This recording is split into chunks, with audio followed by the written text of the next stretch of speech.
You have been lied to about weight loss. For decades, the fitness industry has sold you a simple mathematical equation.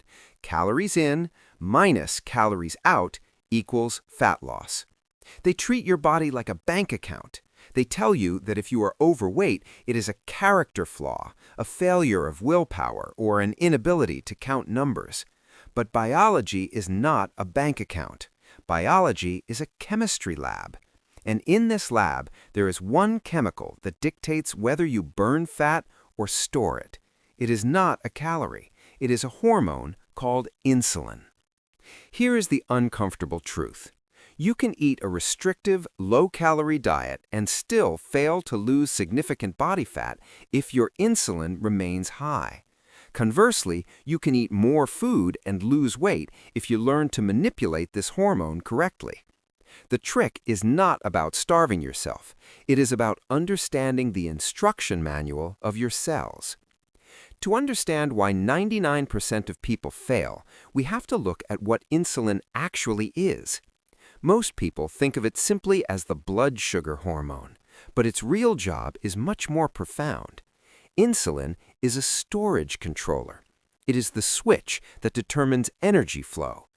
Imagine your body has two fuel tanks. The first tank is small and easy to access. This is the glycogen in your liver and muscles. It's like the cash in your wallet. The second tank is massive and harder to unlock. This is your body fat. It's like the money in a savings account. Insulin is the bank manager. When insulin is high, the bank is on deposit-only mode. It takes energy from your food and locks it into your fat cells. But here's the critical part that most people miss. When insulin is high, it physically blocks the exit doors of your fat cells. You cannot withdraw money from the savings account while the bank manager is accepting deposits. This means that if you have high circulating insulin, it is biologically impossible to burn body fat. Your body is chemically forbidden from accessing its own reserves. This leads to the phenomenon of being hungry and heavy. You have thousands of calories stored on your waist, but your cells are starving because the insulin blockade won't let that energy out. So your brain screams at you to eat more. You are not gluttonous. You are caught in a hormonal trap. The vast majority of people get this wrong because they focus on what they eat, ignoring how they eat. They graze throughout the day, or they start their meals with carbohydrates, keeping their insulin chronically spiked. They are constantly pressing the store fat button. So how do we flip the switch? How do we lower insulin without starving? The answer lies in a biological hack known as food sequencing and gastric emptying manipulation. This is the trick that changes everything. When you sit down to eat, your stomach acts like a mixing bowl. If you eat bread, pasta, or sugar first, these simple carbohydrates rush into your small intestine. They are absorbed rapidly, causing a massive spike in blood glucose. In response, your pancreas floods your system with insulin to save your life. This spike puts you immediately into fat storage mode. Later, when the sugar crashes, you experience reactive hypoglycemia, the afternoon slump, and crave more sugar. It's a roller coaster.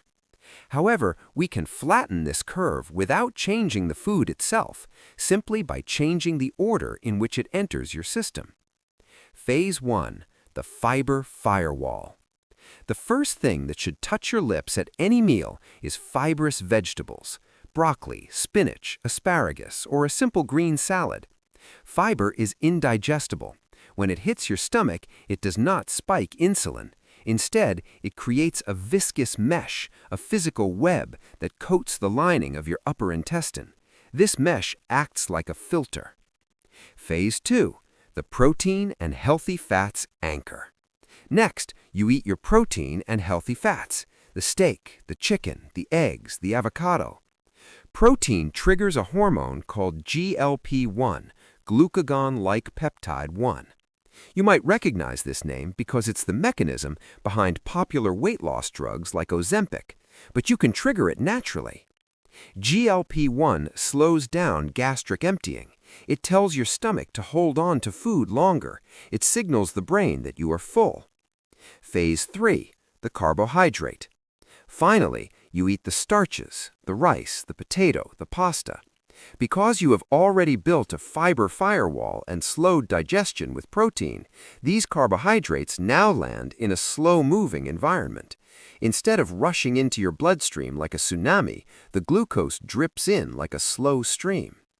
Studies show that eating in this specific order, fiber, then protein, then carbs, can reduce the post-meal glucose spike by up to 73% and the insulin spike by 48%.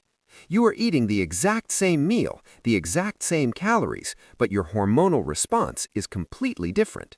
You have turned a fat-storing meal into a metabolic neutral meal.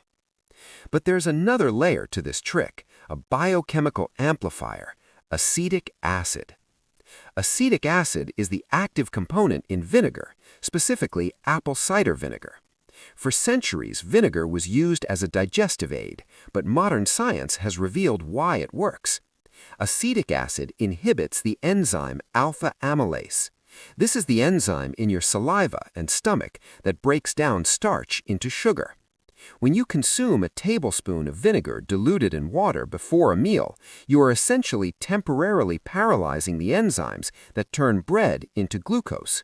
Furthermore, acetic acid improves the sensitivity of the insulin receptors in your muscles. It acts like a hearing aid for your cells.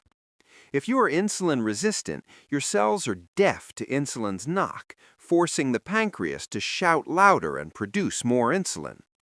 Vinegar helps the cells hear the message, allowing insulin levels to drop faster. Now, let's address the 99% get it wrong aspect regarding movement. Most people try to burn calories by doing cardio before breakfast or hours after eating. But to maximize this insulin trick, timing is everything. The most critical time to move is not at 5 a.m., but immediately after you eat. When you consume carbohydrates, glucose enters the blood. It needs a place to go. If you sit on the couch, that glucose has nowhere to go but into fat cells via insulin. However, muscle contraction operates a separate side door for glucose absorption called GLUT4. When you walk for just 10 minutes after a meal, your contracting muscles pull glucose directly from the bloodstream without needing as much insulin. You are physically vacuuming the sugar out of your blood to use as immediate fuel. This blunts the insulin spike even further. You don't need to run a marathon, you just need to activate the muscles. This leads us to the concept of basal insulin versus bolus insulin. Most diets focus on the bolus, the spike from food. But if you are overweight, your basal insulin, your baseline level while you sleep, is likely too high. High basal insulin is the reason you wake up hungry. It is the reason you cannot access body fat even when fasting. To lower basal insulin, you must increase the window of time where insulin is at zero. This is where intermittent fasting aligns with our strategy. But it is not just about skipping breakfast, it is about gut rest. Every time you put food in your mouth, you trigger the digestive process and raise insulin slightly. The habit of grazing, eating 6 small meals a day, keeps your insulin simmering all day long. You never allow the bank manager to go home so the vault can open. By combining time-restricted eating, eating within an 8-hour window, with the food sequencing hack we just discussed, you create a powerful synergy. You reduce the number of insulin spikes per day, and you drastically reduce the height of those spikes when they do happen. Let's put this into a real-world protocol. Imagine your next dinner. Instead of diving into the breadbasket immediately, you drink a glass of water with a tablespoon of apple cider vinegar. You wait 5 minutes. You then eat a large serving of roasted vegetables or a salad with olive oil. Next, you eat the salmon or the steak. Finally, you enjoy the mashed potatoes or the dessert. After the meal, instead of sitting in front of the TV, you go for a 15-minute walk. In this scenario, you have consumed a full, satisfying dinner. You have not deprived yourself.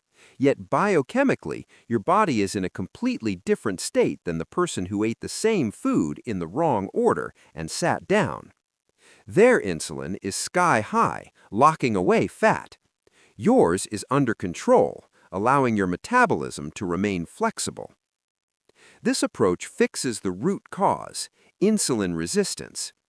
Insulin resistance is like a callus.